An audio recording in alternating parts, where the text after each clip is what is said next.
Hey everyone, it's me, Bastion, and today we're going to be playing The House in Fata Morgana. I've been meaning to play this, or read it, whatever, and I'm finally getting around to it. Apologize for the delay in videos. I haven't had motivation to actually play anything besides maybe like Payday 2 or League. But yeah, I have no idea what this is about. I've seen people say that this is some of the best storytelling there is in visual novels. So, get ready. Grab a drink, some snacks maybe, and enjoy this visual novel with me.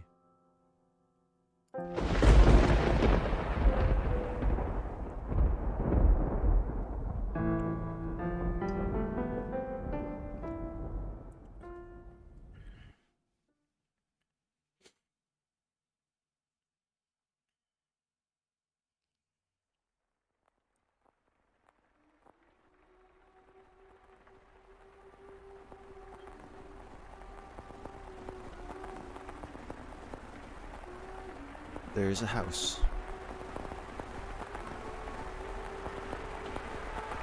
that sits beyond dark, dense woods. Oh boy, that's kind of loud.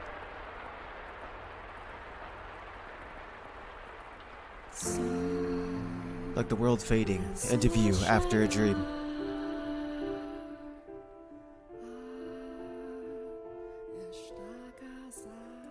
The old mansion appears before you.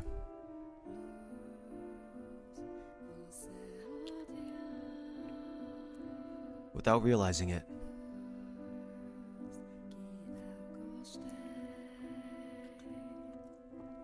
you instinctively accept the truth the events unfolding before you.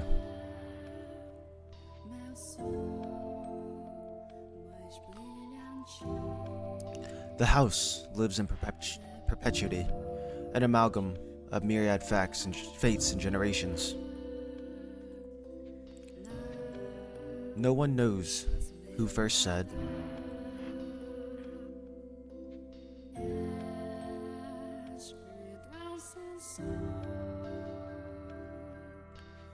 that the mansion was cursed.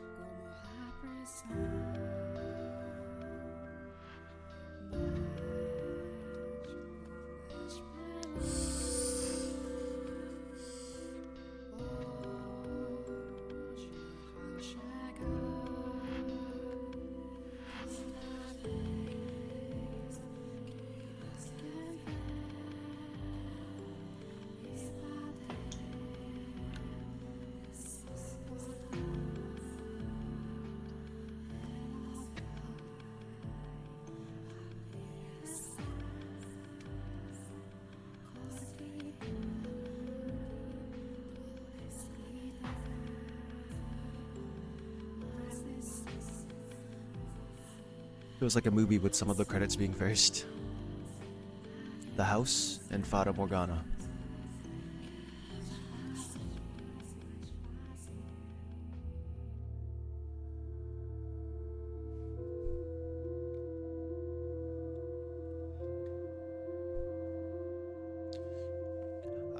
Our Father, who art in heaven, hallowed be thy name.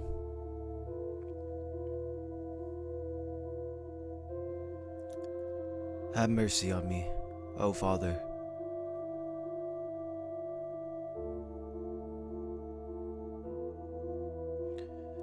And cast their souls into eternal damnation.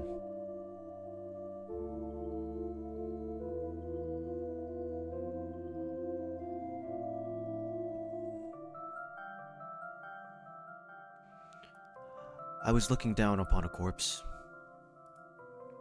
My own corpse. I was afflicted with great despair at the sight of it being dragged to the place of my crucifixion. My soul crumbled, and I was wholly extinguished. Indeed, I did once lose everything. However, as I faded into darkness everlasting, I heard a voice calling out to me, and so I vowed once more that no matter how long it may take, how great the obstacles that stand in my way, or what form you may assume, I shall come back for you. That I must return to that house.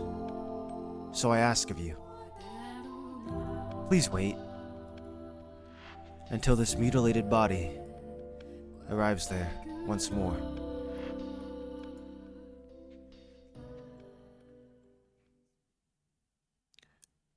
Your consciousness, wavering like a ship at sea, was slowly drawn back to the surface.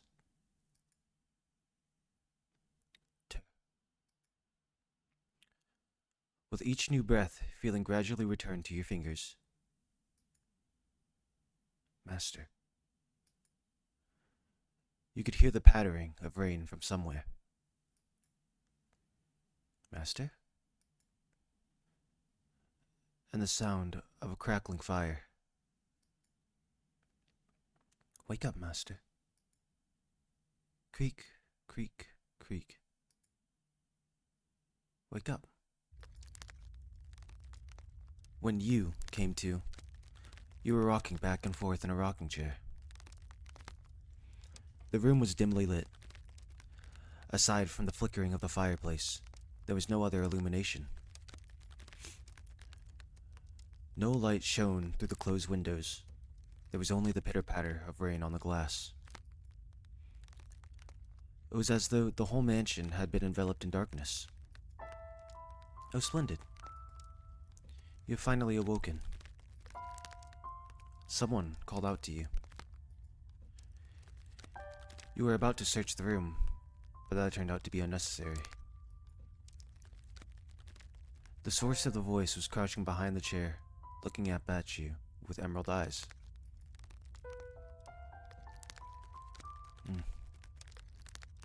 Good morning, Master.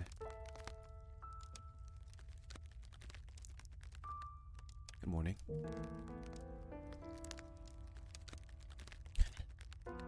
What is the matter? Are you still waking up? You seem rather drowsy. Come now, you must gather yourself. Though, I am glad to hear your voice. I have simply been waiting so long for this moment. Tending to the mansion all by my lonesome, ensuring it was ready for your return, whenever the time may be. When I caught sight of you through the window, my heart fluttered. The time had finally arrived. You were perplexed.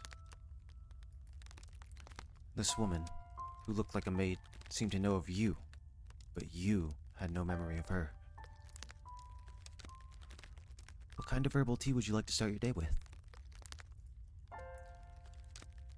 I have some wonderful I always forget how to pronounce this word. I have to use Google. Isn't it chamomile? Chamomile? I don't remember.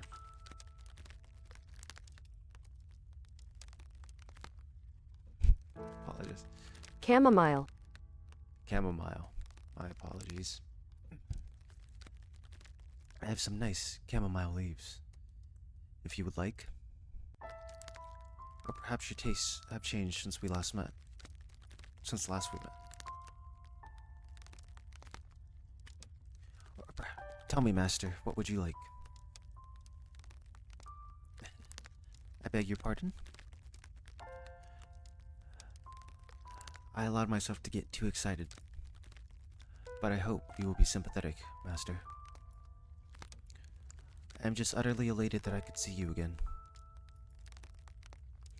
The woman appeared to be genuinely delighted that you had woken, but she seemed to lack the energy typical of her age. Or perhaps life was a more appropriate word than energy. But the gloom extended beyond the maid. It seemed to encompass the entire mansion. The plaster walls illuminated by the fireplace and the rose engravings and the ebony pillars felt vaguely familiar. But a crushing sense of claustrophobia overpowered that familiarity. It seemed as though the house wasn't interested in accepting you just yet. Oh my, You do not know who I am. Do you not know who you are either? That is quite the predicament. If you cannot remember who you are, then who am I to serve? The woman's face was pale, almost as though she... A faint chill ran down your spine. You are the master of this house. Though it would seem you have no memories of such. Quite the dilemma. If you know not who you are, then you are no different than a stranger to me, no? Indeed, you have returned. But from where? That I cannot say. Then how about this? I am a servant of this mansion, and as such, I am familiar with the many incidents that have taken place here. I shall now show you the history of this house, master. That will surely allow you to recall who you are. The freshly awakened gears in your head began to turn as you mulled things over. The maid had called you the master of this house. But without a single mirror in the room, you had no way of seeing what you looked like.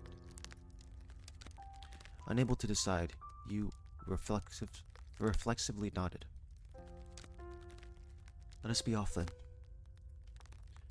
And fear not, I merely entreat you not to let go of my hand.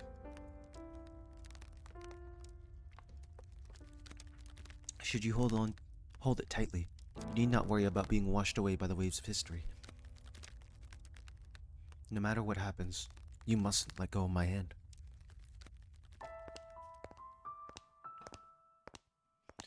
Your hand in hers, you follow the maid's lead through the hall. The air within the mansion was oppressive, as though a black miasma hovered within. The house was bleak and barren, hardly a trace of color to be found. You came across an open window. Beyond it lay nothing but darkness. Neither sunlight, nor moonlight could be seen. There were no chirping birds, no rustling grass, no signs of life at all. Everything that would normally give color to the world had vanished entirely. The only other presence was that of the maid. Following her lead, you proceeded through the mansion.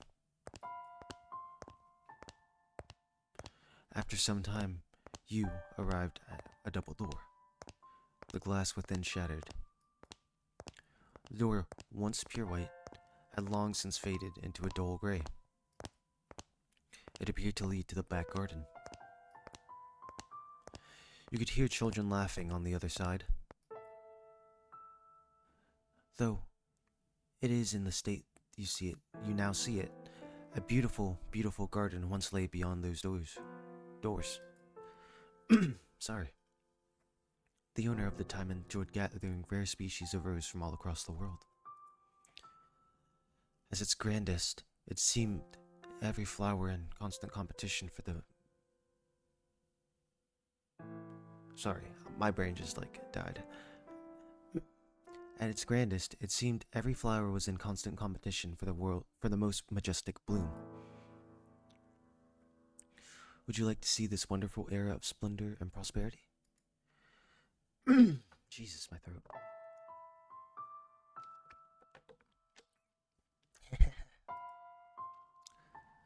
I very much hope it is to your liking, master. The maid opened the doors to the back garden. A sudden gust of wind brushed across your face, forcing you to close your eyes as you followed the maid out the doors. When you next opened your eyes, the world was no longer blanketed in shadows.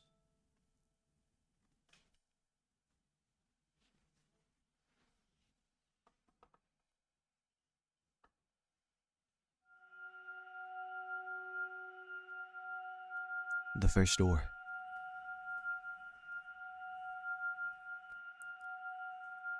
(1603).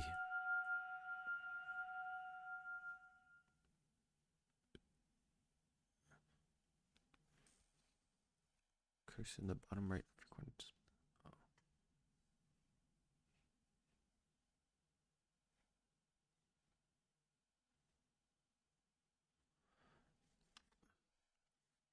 The mansion had an alluring air of beauty about it in that era. It was almost like something out of a fairy tale.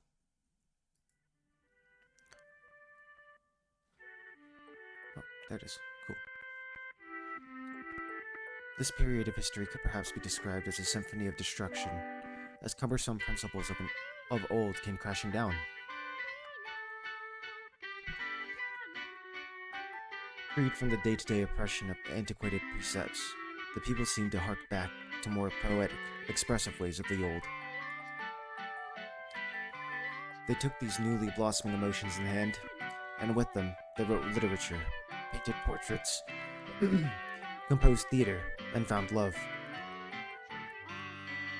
Even the church, which had maintained authority throughout the Middle Ages, embraced the ever-changing times, adopting the culture's flowering sense of aesthetic. I am not reading well today. War would break out, not 20 years from then, plucking the ripened era from the tree of history. But that is of no concern. That is of no concern to us now. At the time, it was still what people referred to as the Golden Age, a period of furor for all who were there.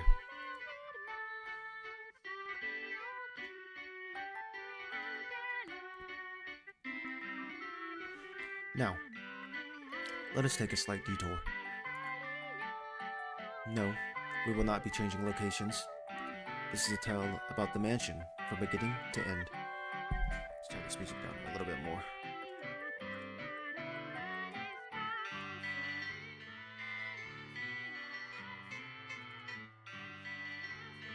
We will, however, be moving through time. Say, about 8 years into the past, a very wealthy family lived in the house then.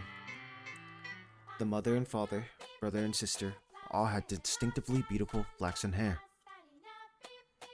I was always enamored by their hair. By contrast, mine is the color of a wet crow.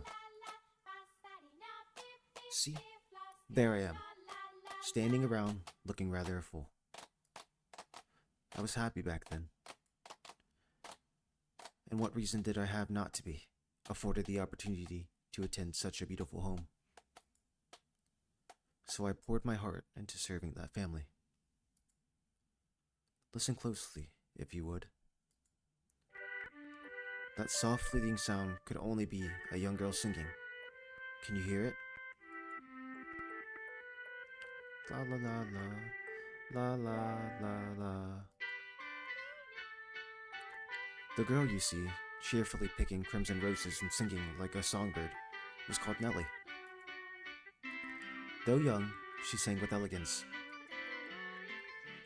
Nellie was deeply fond of the house's garden, and she would often spend her afternoons there. Gorgeous roses gathered from all across the world bloomed in the garden. They were given utmost care, and even had their thorns removed, so young Nellie would not hurt herself naturally. The light brown-haired girl carefully plucked petals from the roses, gathering them up as she sang. Her voice was like music played by fairies. Nay, the sight of her was like an angel descended from heaven. Oh dear, please don't look at me like that. I admit, I was being rather fanciful. But what is a woman if not fanciful? Little bird, singing night and day, for your little birdie heart, sing your woes away. Pretty flowers all around the little birds. And even when the sun comes up, oh dearest Mel, I've forgotten what comes next. Are you listening? Nellie was, as a matter of fact, not the only visitor to the rose garden that day. She always came with her older brother, Mel. The young siblings were inseparable. Mel adored his little sister, who in turn pined for his attention. The sight of two innocent children cuddling together, not yet shackled by fear for the future, was truly heartwarming. That day, Mel was sitting in the shade of a tree reading a book. As I am sure you are aware, in time, books could not yet be mass-produced. What he was reading had been copied by a scribe. I presume he had borrowed it from the church. The book, having passed through many hands over many years, is visibly worn, but I suppose that just speaks to its importance. It was, in fact, a Latin grammar textbook he was reading. Niall was a clever boy. He had attended church from a very young age, where a priest would instruct him in Latin grammar. So at that time, I believe he was capable of reading even advanced text. Oh, dearest Mel, please.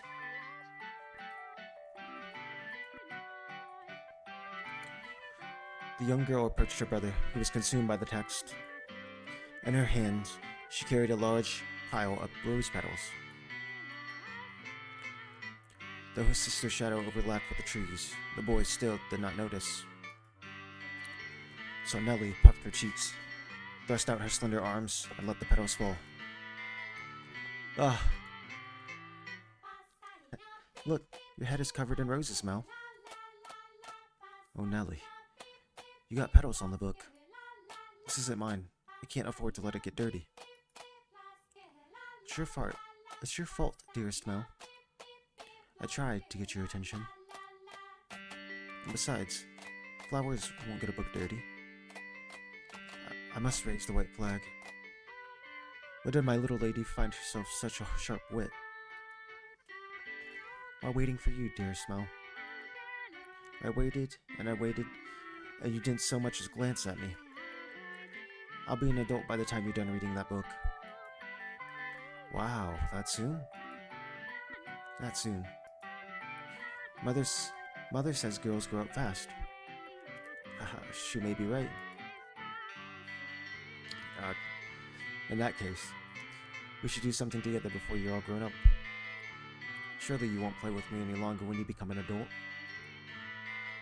That's not true. I'll still play with you even when I'm grown up. But grown-ups don't play, Nellie.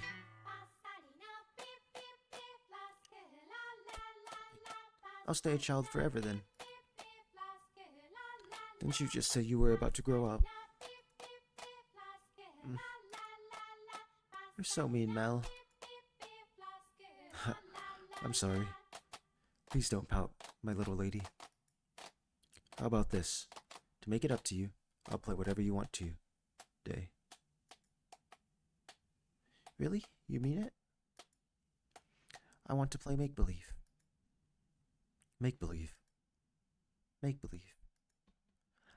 I will be a princess taken captive by an evil kingdom, and you, dearest Mel, will be my valet at night.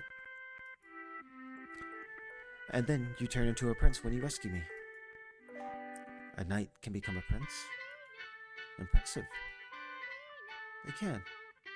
Knights and princes both have to be charming, so of course they can. Which is why it must be you, dearest Mel. No one else can be my prince, or my knight. While he may have appeared outwardly embarrassed at his rose-cheeked sister proclaiming proudly, I am certain he was smiling on the inside. After a few moments, he meekly knelt, bringing himself to an eye level with Nellie and gently stroking her soft hair. All right then. You're my princess, Nellie. And not just anyone's princess, dearest Mel, but yours alone. So, don't be anyone else's prince but mine, okay? Nellie. Jeez, my princess... Oh, wrong character. Jeez, my princess is quite the fawner. Is that bad? Does that make you dislike me? Not at, not at all. I'm proud to have you as my sister, Nellie. You mean more to me than anything in the world, my dearest princess. I love you, my dearest Mel. You'll always be my prince, forever and ever. Her mood quite improved. Nellie began humming to the melody of the song she had forgotten the lyrics to. Holding the skirt of her dress out from her body, the young girl pranced about the rose garden. Mel, his eyes on her back, gave a little shrug. Oh, Nellie, don't come crying to me if you trip running like that. But Mel was not entirely disapproving of his sister's excitement. He carefully brushed aside the petals on his book, set it in the shade of the tree, and began chasing after Ellie. They were picturesque siblings, brimming with hope. And at this time in their lives, there was nothing to jeopardize that hope. Would it not be wonderful if children could stay children forever, Master? As I see it, though, the pleasant, gentle times in our lives have value because they come to an end. Wouldn't you agree? Time continues to flow, impartial and without exception. And as such, everyone's childhood comes to an end. That as it may, does time also flow at the same speed for each individual? Now, let us take a trip down the river of time.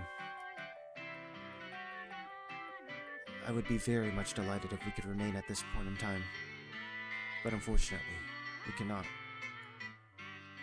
Please do not let go of my hand, Master.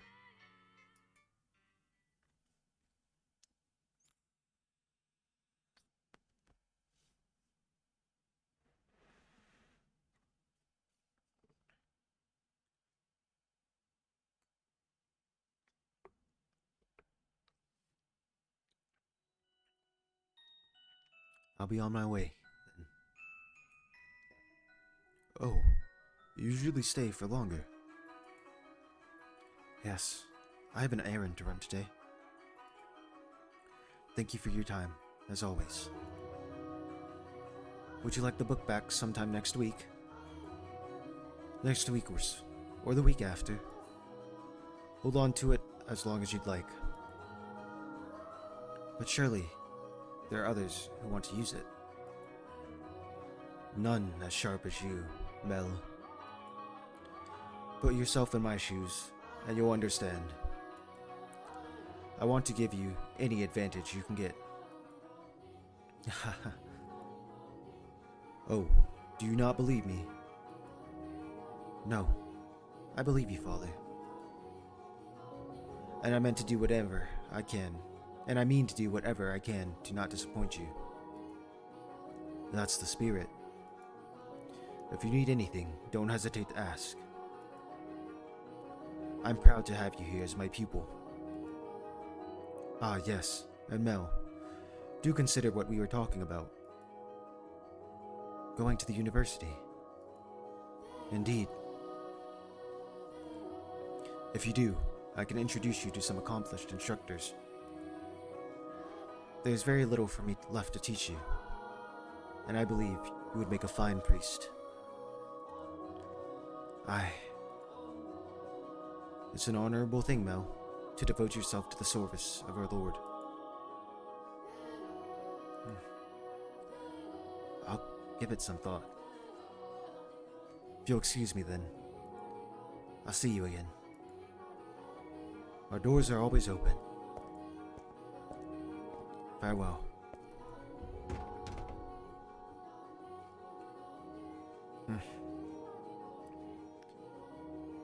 Whether it's in the service of God or the service of the church, it is an honorable profession. But theology... I wouldn't mind attending university, but I'm not sure. I'd kind of like to do something different. Something more befitting of the times.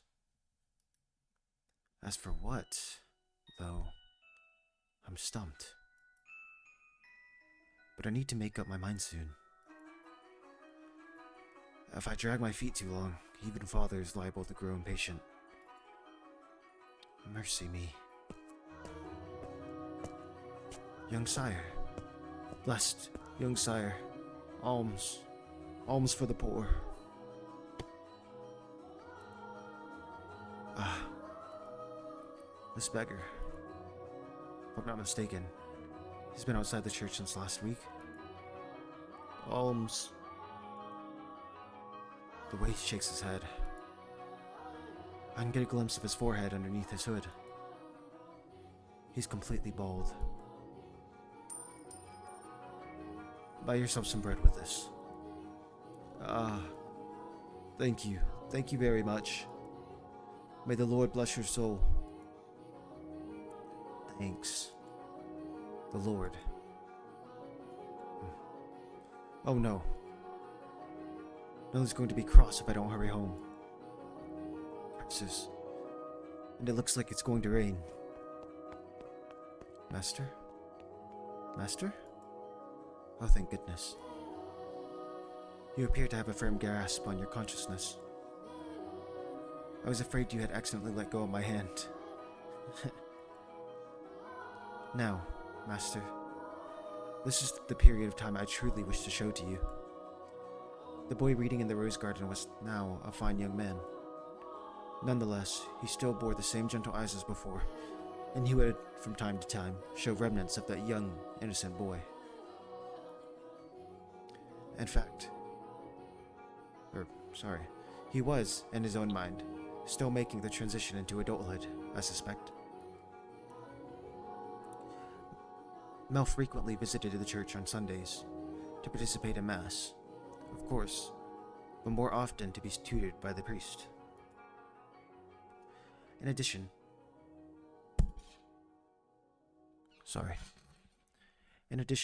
he also attended a private school run by an eminent marquise.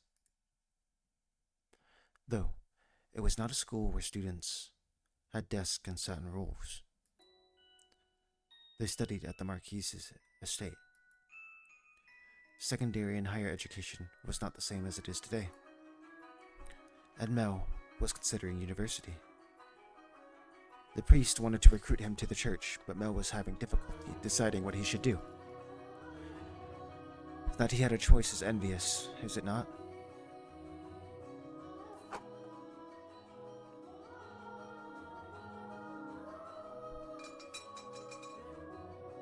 Good afternoon. I'm here to pick up my order. Is it ready? Aye. Ready and waiting, young Master Rhodes. Oh, you don't have to call me young master. Please. I beg your pardon? G'day seemed to get me head out of the past.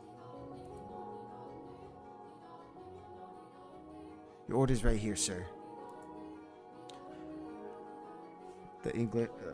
my eyes are just not working today. I apologize. I'm getting through this, though. Mel had stopped at a jewelry store in the center of town on his way back from the church. The building was both a workshop and storefront, and the nobles of the area were deeply fond of the master's wares. He was so skilled, even the royal family had commissioned work from him. As a matter of fact, the wooden sign out front was engraved with a replica of a piece of his jewelry said to be displayed in the palace.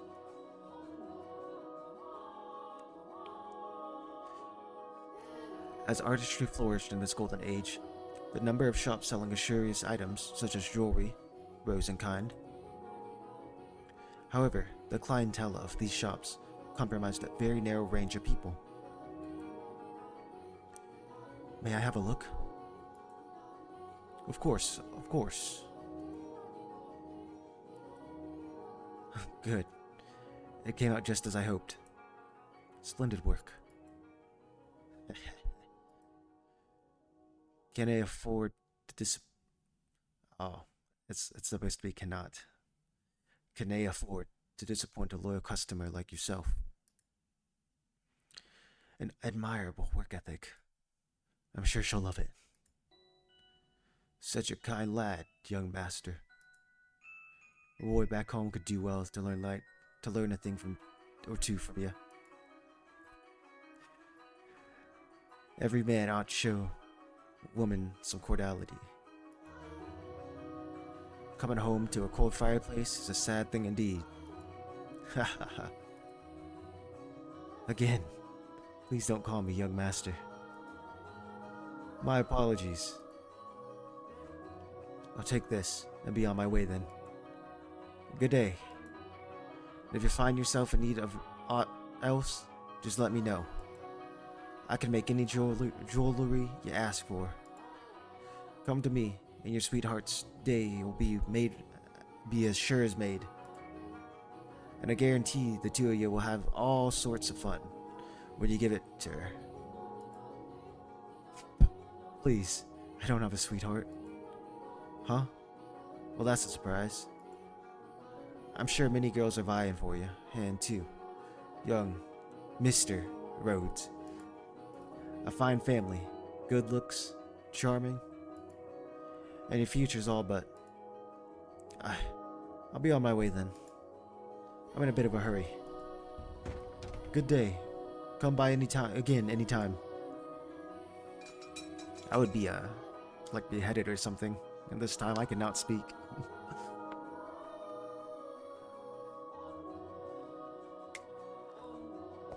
Goodness. Maybe I'll say what I want to study abroad or something. Patient as my father may be, that would certainly anger him. I can hear it now. You're wasting your God-given talents, boy. I could renounce my name and rank, go somewhere far away. That sounds like the plan Nellie would come up with.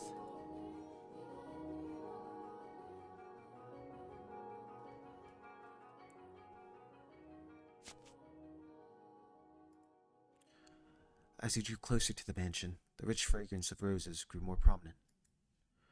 Over time, this distinctive scent had led visitors to refer to the house as Rose Manor. It was also probably a play on the flaxen-haired family's last name, Rhodes, which you heard the owner of the jewelry store say just moments earlier. The mansion looked quite different than it does now, no? No thickets of ivory covering the walls, and no rotten, broken doors to be found. I wonder what the Rhodes family would think if they saw the house in its present tragic condition. The sight of their abundantly blooming roses,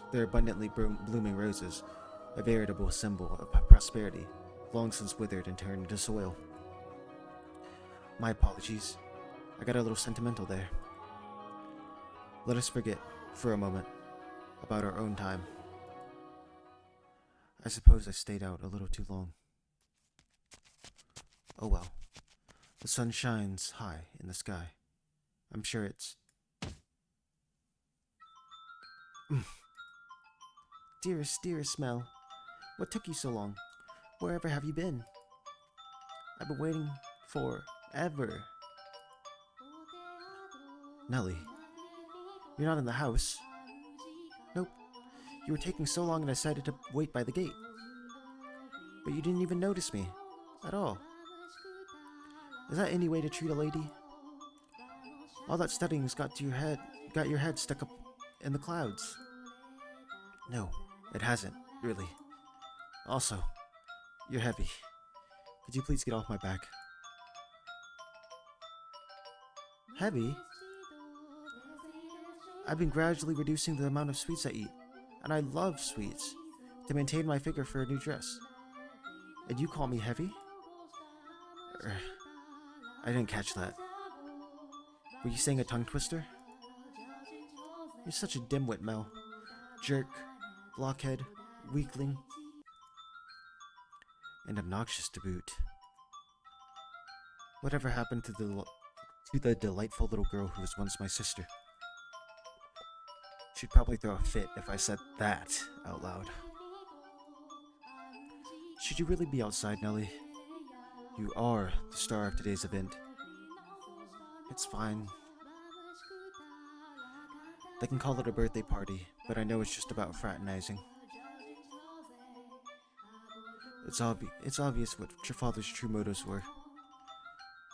He'll be gathering a bunch of good boys from good families to look for someone to marry me off to. Ah, I have no interest in that at all. Don't be like that, Nellie. They're all here for you. At least enjoy what you can of the party. I guess. Besides, it's not completely terrible. Look at this, dearest Mel. What do you think? What do I think? About what? About what? Mel. My new dress. It arrived. I'm wearing it. How could you not notice? I... I did notice. It was something I hadn't seen before.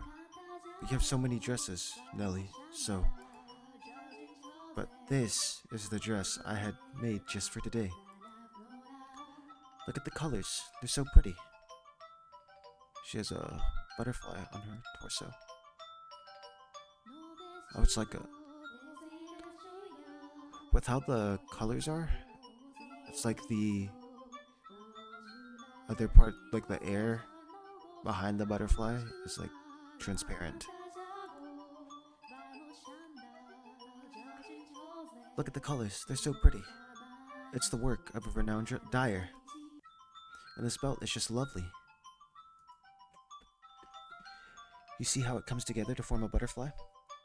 Yes, I did. Oh. Oh. I'm just absolutely in love with it. I think I'll be wearing this dress for a while to come. So, tell me, what do you think? Does it look good on me? Yeah, it does. It's pretty. In some ways, I guess she is still a delightful little girl. Oh, dearest Mel, I love you. Whoa, don't jump on me like that. Ah. Oh my, you dropped something. And what have we here? Wait, hold on. No, you can't have that yet. Is it a present? Give it back. I was going to give that to you later. I knew it. It's for me. And just what could it be? Hey, don't open it.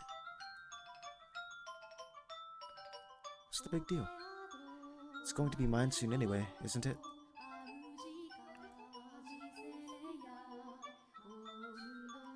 Ooh, I love it.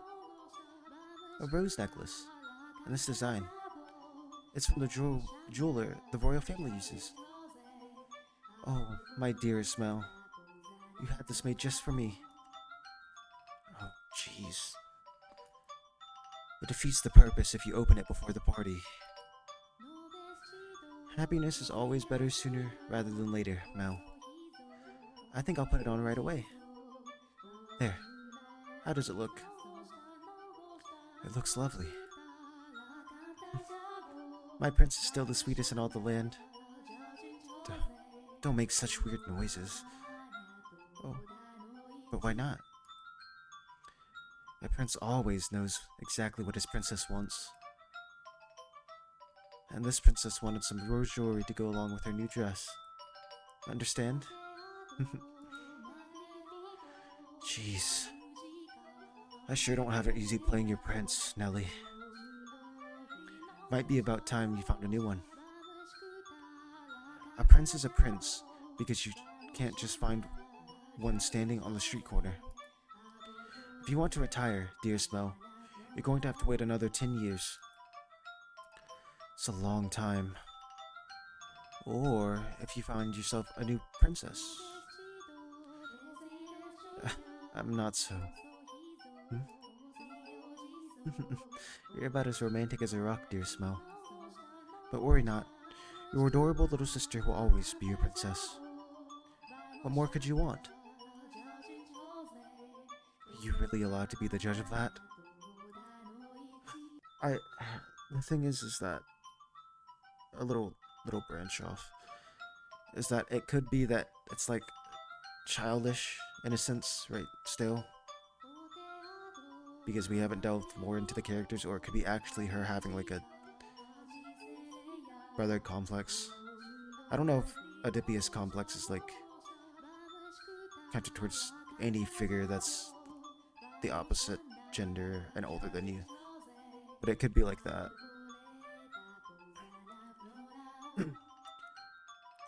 I mean more to you than any other girl in the world, do I not? That makes me your perfect princess. Hey, what's with that laugh? And it'll be over soon, laugh. You're always telling me I mean more than anyone, do you? Yes, you do. More than anyone in the world, my beloved baby sister.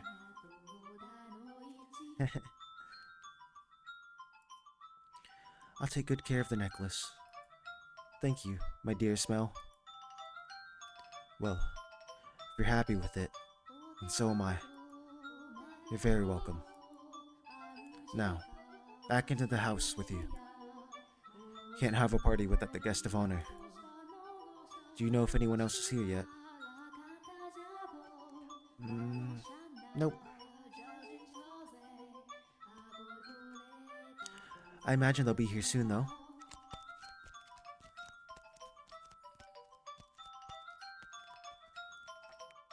Were you down at, were you down at the church again today, Mel? Yeah.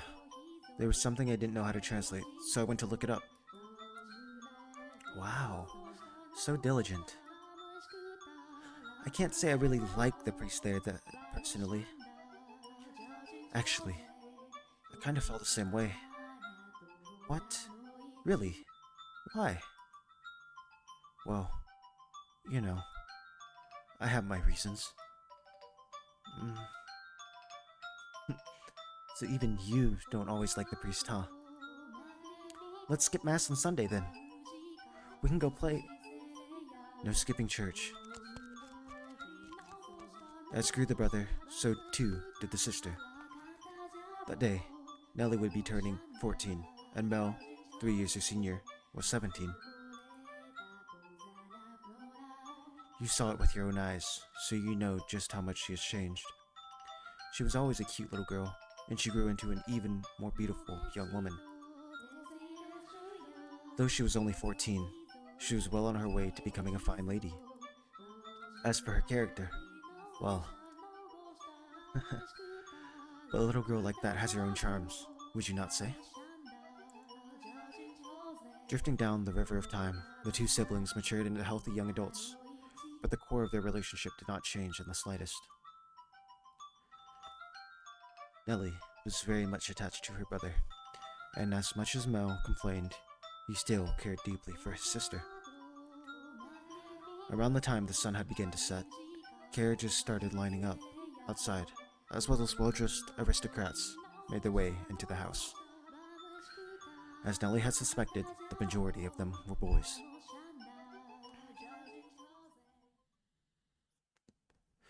Yes, I understand. You don't need to say anything more.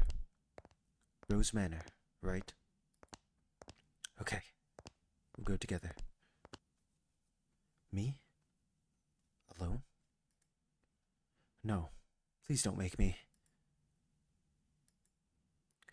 The inhabitants of Rose Manor are surely living quite contented lives. I'm sure they don't remember a thing.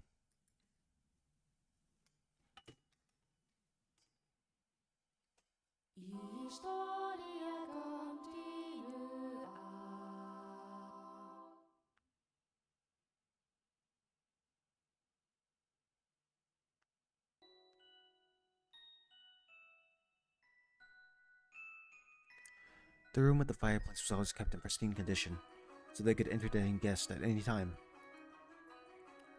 Walls colorfully decorated with tapestries and stained glass windows give testament to their great fortune. The servant's first assignment every morning was to clean this room.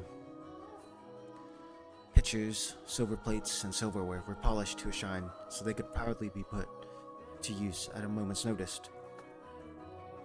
And for events like their daughter's birthday, the room served an even more important role. The tabletops were removable, so they had ordered new tabletops with designs made especially for this occasion. And once the banquet had drawn to a close, tables speckled with half-empty wine glasses and leftover candied fruits were moved off to the side to make room for, of course, their festivities. Good evening, Lady Nellie.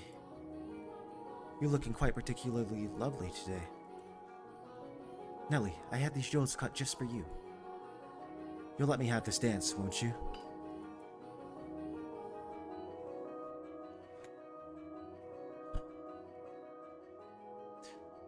What did I know?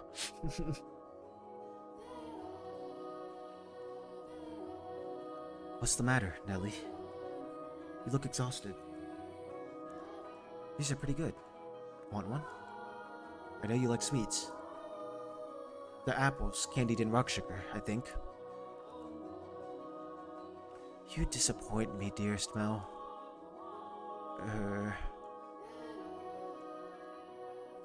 What do you think is the matter? They just keep coming. It never ends. It's driving me up the wall. Everyone's just repeating the same lines they've been taught. They all think pretty jewels and request a dance are enough to make a girl swoon. But I think that is true for you, Nellie. Though, why is she disappointed with me? I think I'm done with the birthday parties after this year. They'll probably throw an even bigger one next year. Huh? Why? Well, you know. You're about that age, Nellie. We are a reasonably distinguished family, so there are a number of different houses that would like to have connections with us. So what you're saying is, do it for the family. No, that's not. I won't date or marry anyone. I have no interest in being used as a pawn in their inter-family politics. Pawn? I wouldn't go that far. And I'm sure Father wants you to let you choose yourself. You know, someone you actually love. Love? I never thought I would hear you talking about love, dearest Mel. You don't even understand what makes Shakespeare's plays so beautiful, and you're talking about love. You fell asleep during Romeo and Juliet, and you're talking about love? We went all the way out to the Globe Theater, too. Well, pardon me for being ignorant when it comes to romance and the arts. But you're not, Nellie. Shakespeare's make-believe story made you cry like a baby. Jeez. Anyone would cry at that. You'd have to be crazy to sleep through it. That's not what I'm saying. Someone as emotionally vibrant as you, Nellie, would have no problem finding love. Ah, dearest Mel, we should dance. Lady Nellie, could I have this? Let's dance, dearest Mel. What? Me? Wait a... Come on, I really like this song. Quit pulling on me, Nellie. What's the point of us dancing? We're siblings.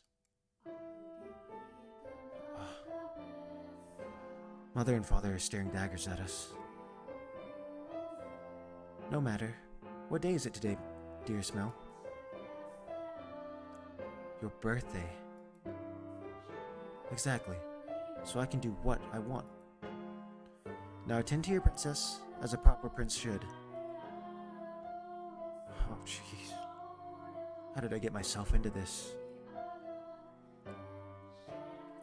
Nellie's skirt fluttered along with her as she stepped in time to the music. She was not only a skilled singer, but a skilled dancer as well. Mel, on the other hand, fumbled over his own feet trying to keep up. One would be hard-pressed to describe his dance abilities as good, even as flattery. Though boys of his pedigree were taught to dance as a part of their etiquette lessons, he found himself more being dragged around by his sister. He could hardly be said to be attending to her. This is humiliating.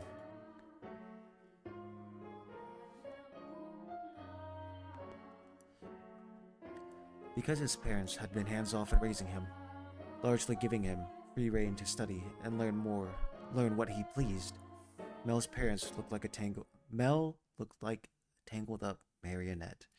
Jesus, I cannot read.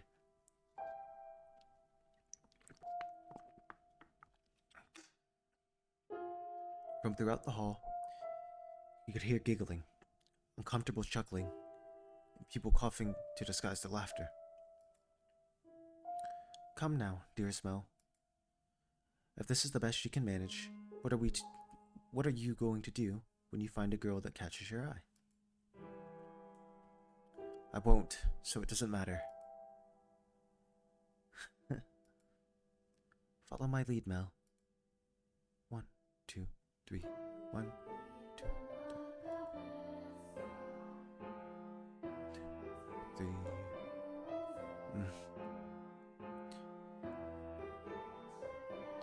Nellie, alone, enjoyed her time dancing with her brother, and quite thoroughly at that. It did not matter to her that he moved awkwardly, or that guests were giving them cold stares. It was their parents who first cracked under the pressure. Just as their father was about to give an exaggerated cough and stop the music, a ruckus suddenly swelled up near the entrance. What could that be? Who knows? Whatever's going on, I've been spared. The music came to a stop, and the party guests began bustling. The sibling's father spoke up sternly above the noise in order to quell the spreading commotion. He ordered the servants to investigate, had the music restarted, and gave a short apology for the interruption and set the party back on course. I went to go check on the entrance with the other servants, as I recall. Oh my, why are you looking at me like that? These are not my memories, but those which dwell within the mansion.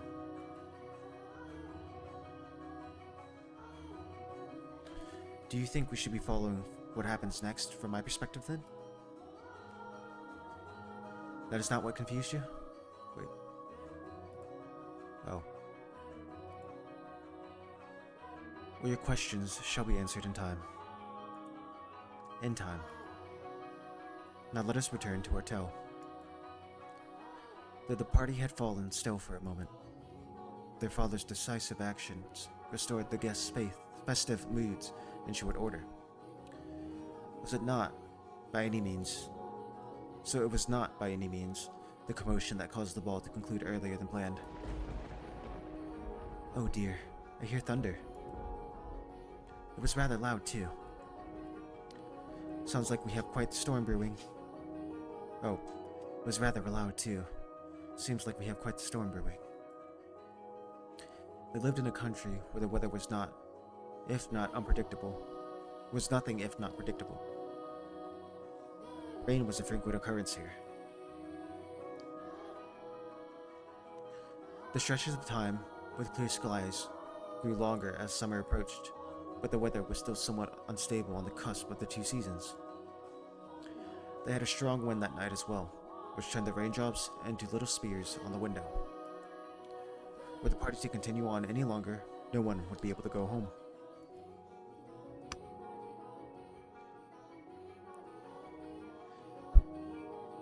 Although their father was quite concerned that... Oh, excuse me. Oh, I have a sneeze. Sorry.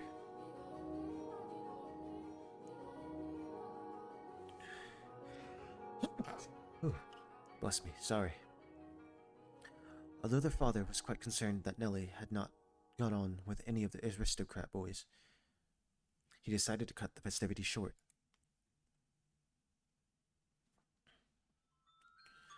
Thank goodness it ended early. How lucky am I? This must be a blessing for always being such a good girl. Where is this show appearing now? I'm not sure having your own birthday cut short counts as lucky. But it was no fun. I can't help it if I'm not enjoying myself. And for heaven's sake, Arthur was here. I have no interest in dancing with that dunce. Arthur. Who's that again? Someone who was here? Unbelievable. You don't remember anything, do you, dear Smell? He came over to play a few times when we were little. He's covered in gross freckles, and he's a huge jerk. He said my hair looked like the color of fallen leaves. Fallen leaves? Just thinking about that ugly smirk has me fuming. And yet he acts like nothing has happened. He even calls me Lady Nellie, for goodness sake. Are you listening, dear Smell? I'm listening. Listening. I wonder what the ruckus earlier was. You weren't listening, were you? Who cares about that? Sorry, but aren't you curious? There probably wasn't another guest, at least. Maybe a cat sneaked in. You think so? I do. But enough about that. You like to play cards in my room, dear Smell? Seriously. I'm exhausted, though. It's not even that late. Fine. Something feels kind of off.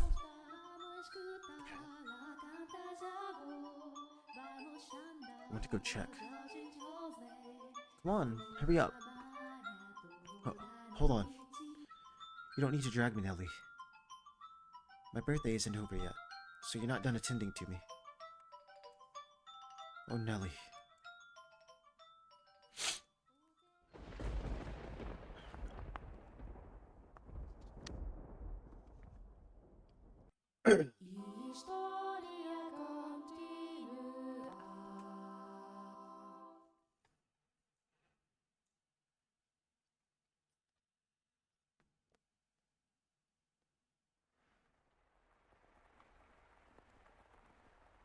The rain just won't let up. I can't sleep. I wonder what the commotion earlier was about. Oh, for goodness sake. It's all the storm's fault. That's why I can't sleep. I'm just fretting over nothing. Sure, Nellie was right. It was just a cat. Maybe a dog.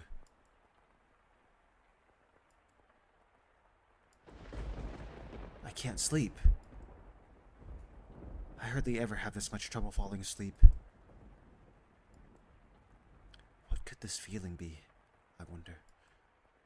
It's not quite foreboding. Walking around the house at this time of night isn't going to help anything. But I'm not going to fall asleep just lying here.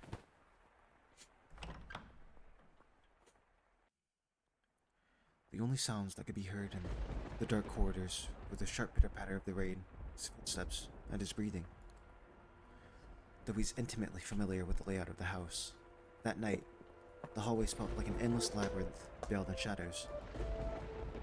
No moonlight shone through the windows, so he naturally found himself moving cautiously, despite being in his own residence, keeping the palm of his hand pressed up against the chilly wall.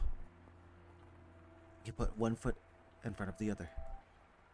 But where was he supposed to head? Mel, of course, had no way of answering that question himself.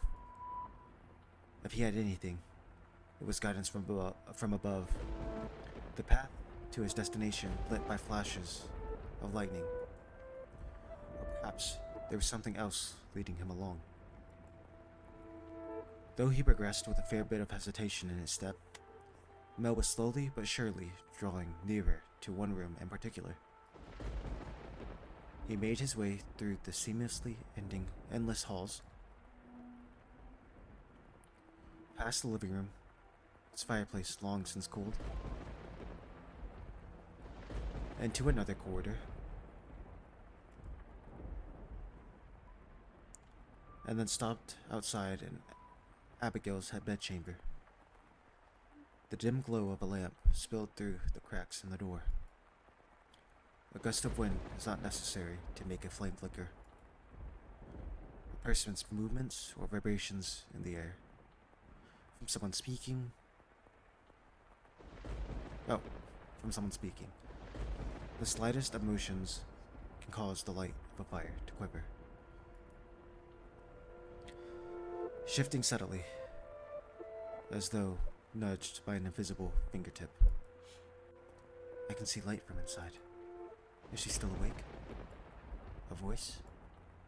He seemed to be hesitating. It would not be difficult for him to approach the door and peer inside, but he had reservations about peeping in on another's bedchambers, even if it was his own house. Moreover, this room was assigned to a woman. There was a woman behind that door. What would you do, Master, in this situation? Would you succumb to your curiosity and gaze inside? Or would you respect the owner's privacy? I shouldn't be doing this. But the voice feels like it's calling to me? Or someone else? Yes, me. Could sense someone watching me at that moment. He had succumbed to his curiosity. He stood on the other side of the door from me, his flaxen eyes open wide, trying to remain as invisible as possible. The wavering in his heart seemed to create faint ripples in the air, which I pretended not to notice. Yes, I knew he was there. I could sense his presence and his wavering emotions. However, I could not begin to speculate as to his true feelings, or how great a surprise this was to him. I too am discovering new facets of this tale by viewing it through the eyes of the mansion. But it is not I who is of concern, Master. It is you. You and... I know I shouldn't be doing this.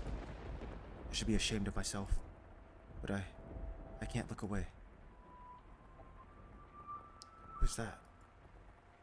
Her skin. It's so pale you can practically see through it. Is it that white because she was out in the cold rain?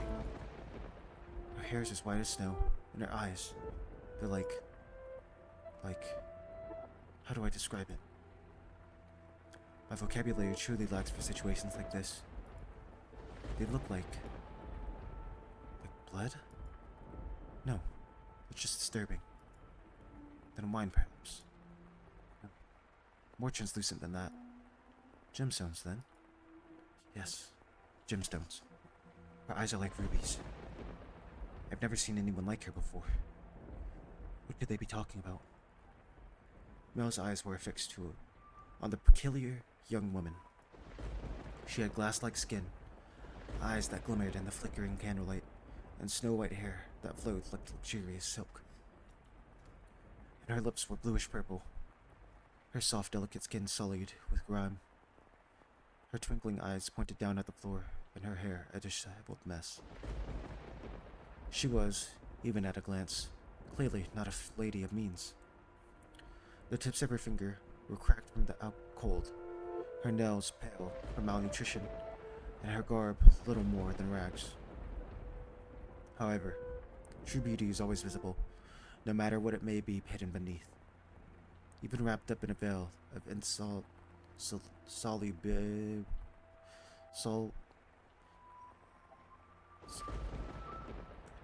I'm googling that.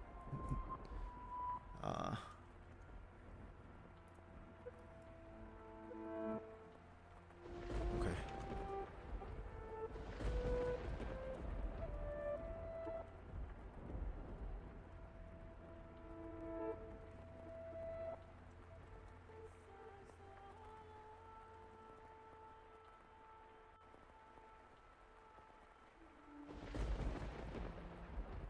It's only the YouTube videos. Insurability. Insurability. Sorry. No, that's not it. What? I swear I typed it in right.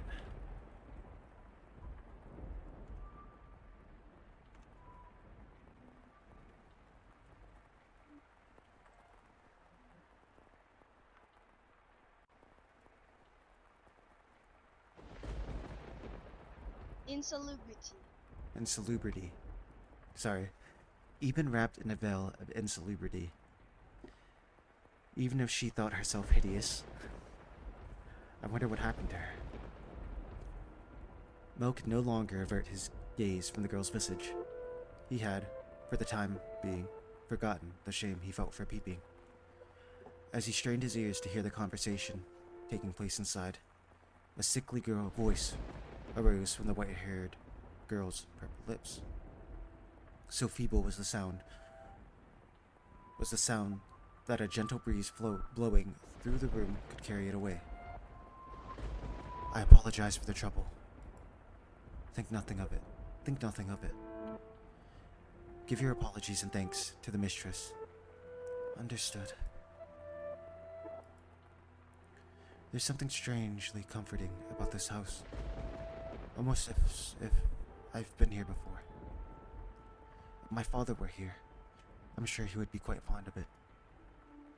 I'm sorry about your father. There's nothing you could have done, I imagine.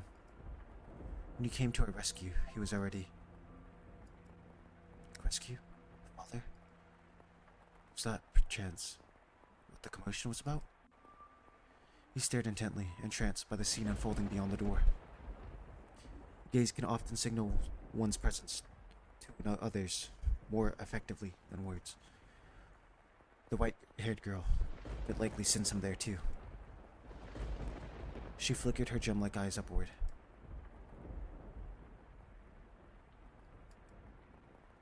That was when the boy finally felt a pang of panic.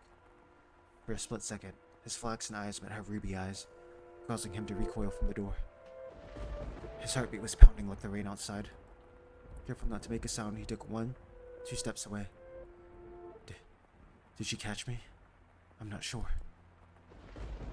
It was only for a moment. She couldn't have seen me. The boy did not have the courage to peek in on the room a second time, so he cautiously returned to his bedchamber as quietly as he could manage.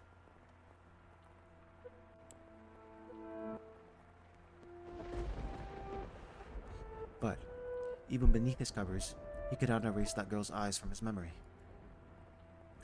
Her melancholic red irises, her voice delicate as a glass sculpture, her pale, almost lifeless skin, her pure white hair. Every singular detail kept him from banishing her image in his mind, nor could he restrain his heavily pounding heart.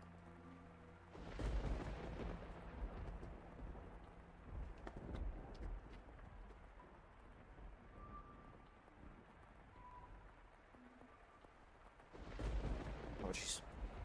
Who could she be?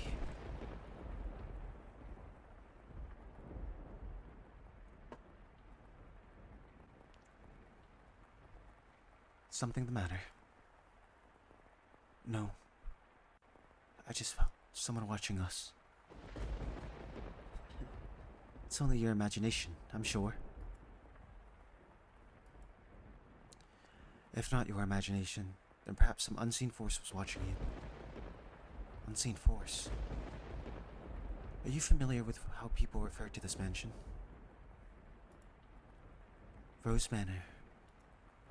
Yes, indeed. It is called Rose Manor because you can smell the sweet fragrance of the rose garden even at a great distance. But that is not what I meant. It is said that a witch resides within the house. A witch? I have not heard any such stories. You probably wouldn't have. It was a very, very long time ago. Nothing you need to concern yourself with. You have a peculiar presence about you. Should I consider that a compliment? It's getting late. You should get some rest. A room has already been set aside for you. But first, may I ask you one thing? Yes. I do not believe you have given me your name yet. My name is Elle. Mm. Wake up. Get up, Mel. What? Huh. It's morning. You disappoint me, dearest Mel. It's very much long since morning. I didn't see you at breakfast, so I came to find out what was the matter. You've really been asleep that long? My father is too lenient on you, dearest Mel. Oversleeping is hardly proper behavior for a firstborn son. I know. But before that... Yes, dearest Mel. What are you doing in here? You can't just go prancing into a boy's bedchamber. Leave that to the servants. I did send one for you. You're the one who refused to wake up. Besides, it's not like we're strangers. We used to sleep together all the time. That was long ago. Things are different now. Oh, you're overthinking it, silly. Now hurry up. Out of bed, sleepyhead. Alright. I'm getting up. So you can see yourself out.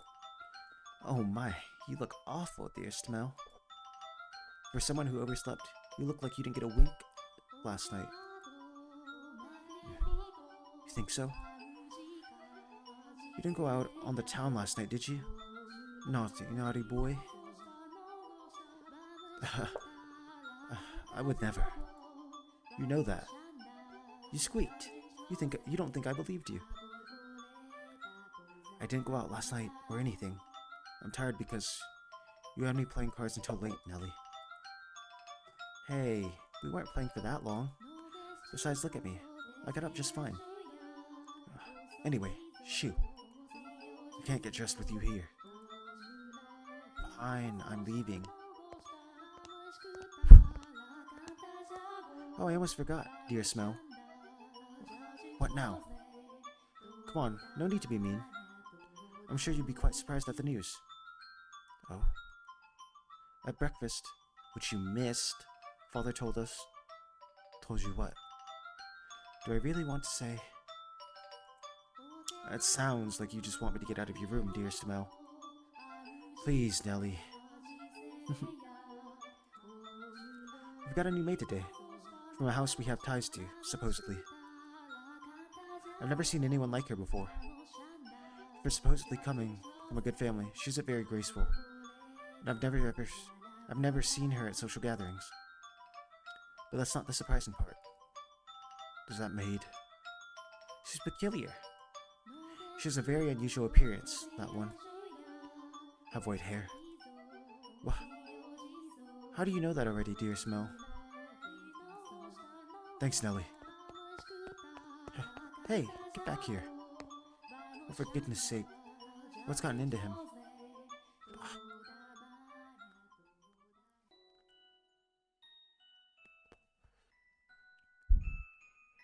At the time,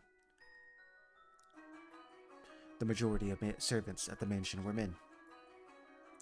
However, the ladies of the house all had Abigails, so there were several women servants, myself included. The maids, by and large, were selected from the daughters of other esteemed families. It was, you could say, sort of trading before they entered society.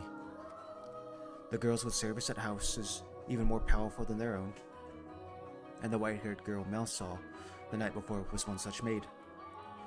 When he had heard this, Mel could not sit still any longer. Oh, I didn't really think this through, did I? I don't even know where she is.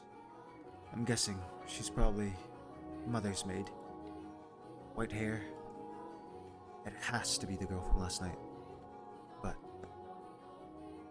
deep down, He was having difficulty believing the young woman he had seen the previous night was truly here to be a servant. And can you blame him?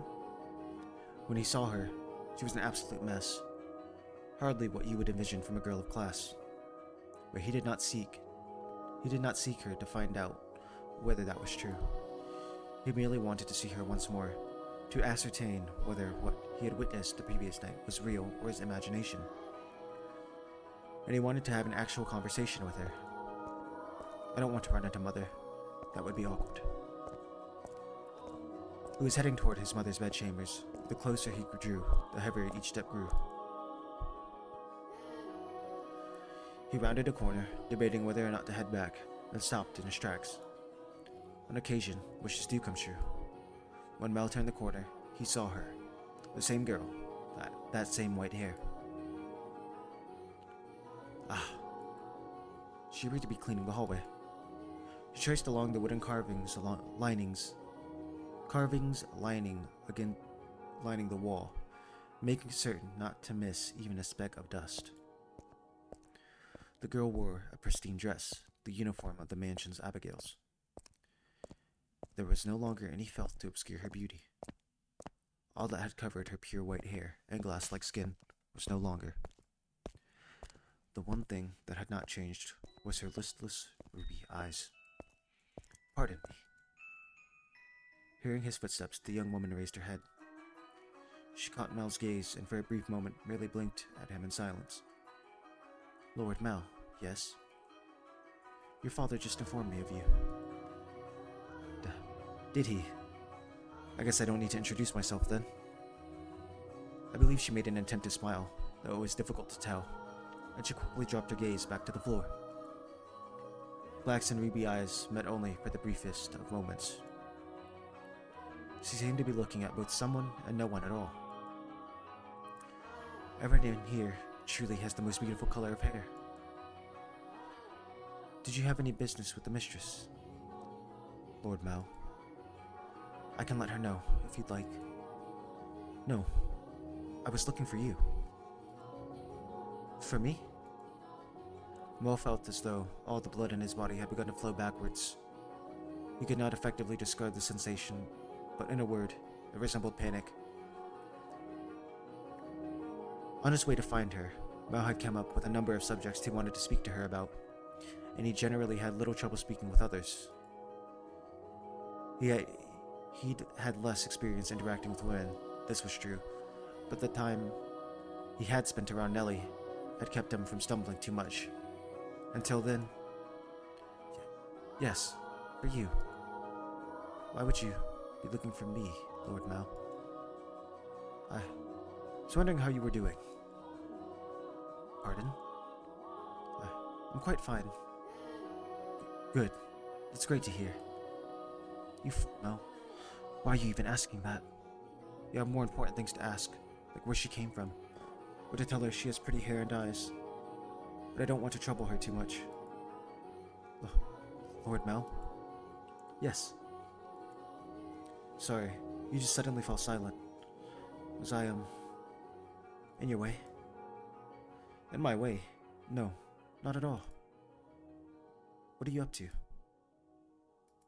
I'm cleaning. Oh, yeah. I didn't even need to ask. Ah, you're cleaning.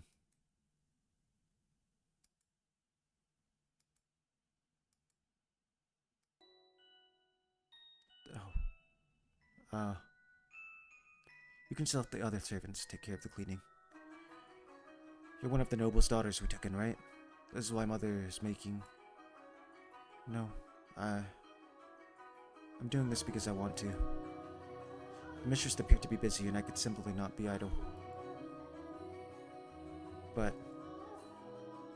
I enjoy cleaning. Well, if you say so. Say, yesterday. This mansion is truly a thing of beauty. All the many roses in the garden, even the furnishing has a great deal of thought put into it. The family must have a wonderful sense of aesthetic. Oh, yeah. Thanks. Did she just change the subject on me? I'm delighted to have been given the opportunity to see such a magnificent house.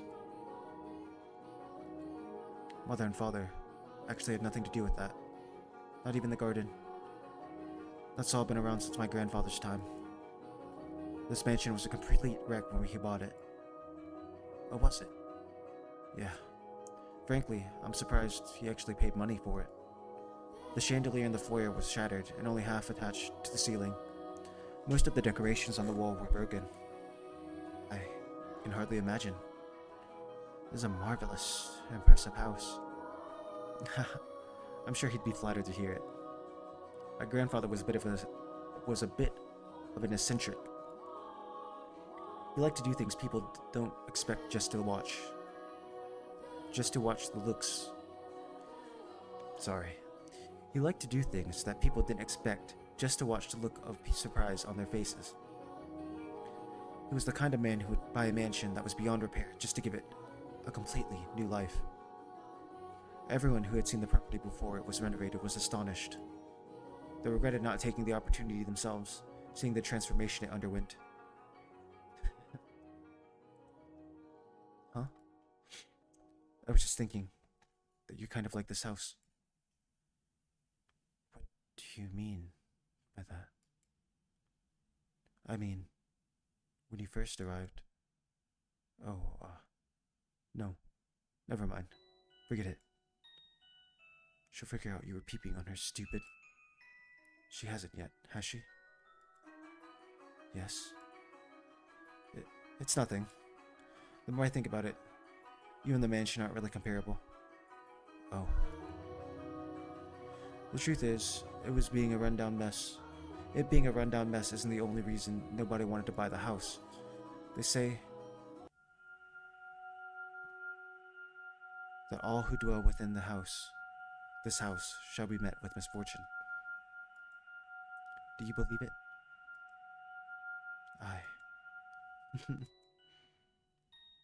I'm just kidding. It's not actually true. It's all rumors and hearsay, embellished to make this tale more exciting. The rumors only started because of how it used to look. If the mansion truly begot for misfortune, then we wouldn't still be here. And it wouldn't explain how my grandfather died. Do you know how he passed away? No. How did he? Inside a lovely lady. What? Believe it or not, that's how he died. Together with a young, beautiful woman. His time ran out while he was making love to her, they say. Rather crude way to go. But he was hardly misfortunate. What'd I tell you? Ah. Yes? Just so you know, I promise I didn't inherit my grandfather's propensity?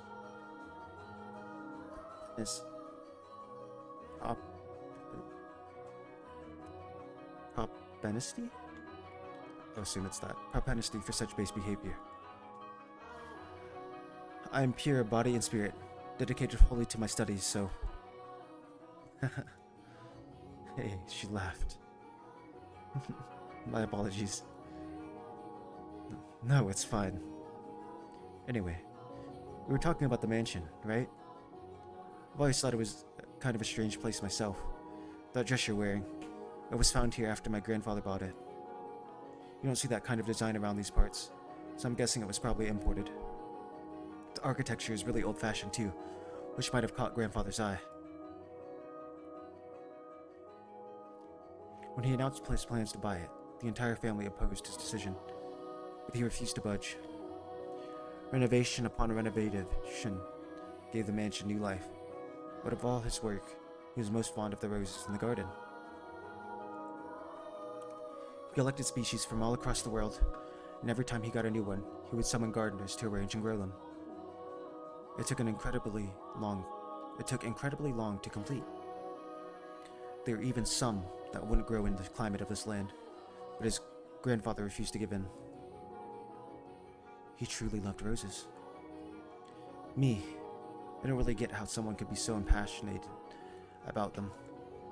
It's just embarrassing every time someone calls this house Rose Manor. Perhaps the roses were meant for someone. What? I'm simply speculating. Roses make wonderful gifts, after all. Indeed, they do. If you like roses as much as Nellie, then you're welcome to go see them for yourself. Get as many as you'd like. If anyone asks, just say I gave you permission. I. Don't be shy. I'm sure it'll get tiring if all you do is work. No, I'm sensitive to sunlight. Oh, that's unusual. Perhaps that explains why you're so pale. I had no idea. That sounds rough. And your skin is so pretty, too. You don't seem terribly surprised. Oh, what? Oh, no. I'm very much surprised. Or would you have preferred a more dramatic response? No. I expected you to find it disturbing. I'm sensitive to sunlight and can hardly spend any time outside. That makes me sound like some kind of demonic creature. Oh, you worry too much. There's not a monster in the world as sweet as you. Ah. Yes? Are the other maids teasing you, perhaps? The black-haired one especially. She's, how I should put it, a little frightening. Almost as if she has a steel heart or something. She's impenetrable. She's one of my mother's maids too, isn't she? Now I'm even more worried. Since you refused to follow any of my instructions, you are henceforth hellspawn. I can imagine her saying that. Oh, and again. I'm very sorry. No need to apologize. In fact, I wish you'd laugh more.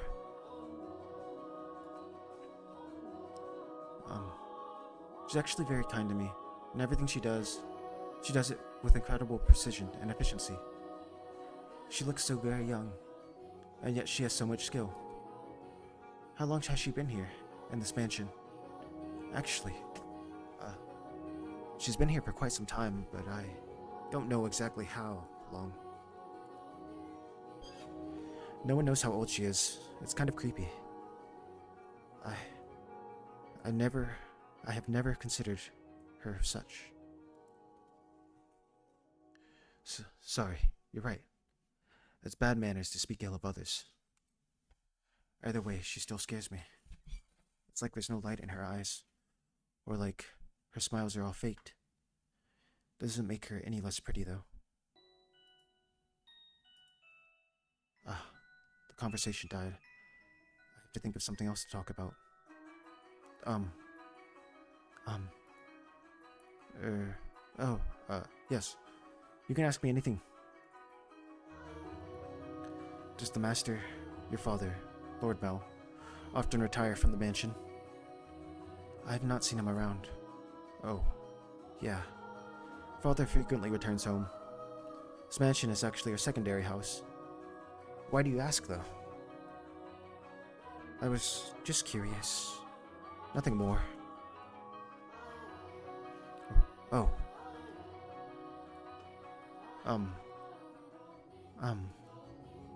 Yes, what is it? One of the maids asked to see me, so I should be on my way, if you'll excuse me. Alright. See you later then. Goodbye. Oh wait, one moment. Since you're sensitive to the sun, I can pick some roses from time to time for you. For you to decorate your room. Lord Mel. That's all. Sorry for holding you up. Why am I so bad at this? She definitely thinks I'm obnoxious. I want to hide under a rock. I want to reverse time and try this over again. Roses are not becoming of me. He's too kind.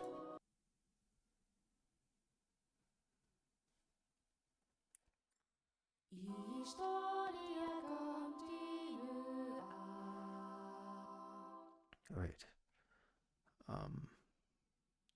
I think we're going to cut it there. I'm very hungry, actually.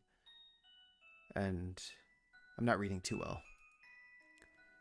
So, thank you for watching the first part of the House of Fata Morgana. Please like, comment, subscribe, whatever you'd like to do. If you have any tips for me reading, or are excited even for this playthrough, please let me know. We got through a decent amount, I would say. I usually read longer, but I just need to take a break right now. My throat is not doing too well, and I'm kind of hungry. Anyways, I hope you all have enjoyed, and have a great one. Thanks for watching.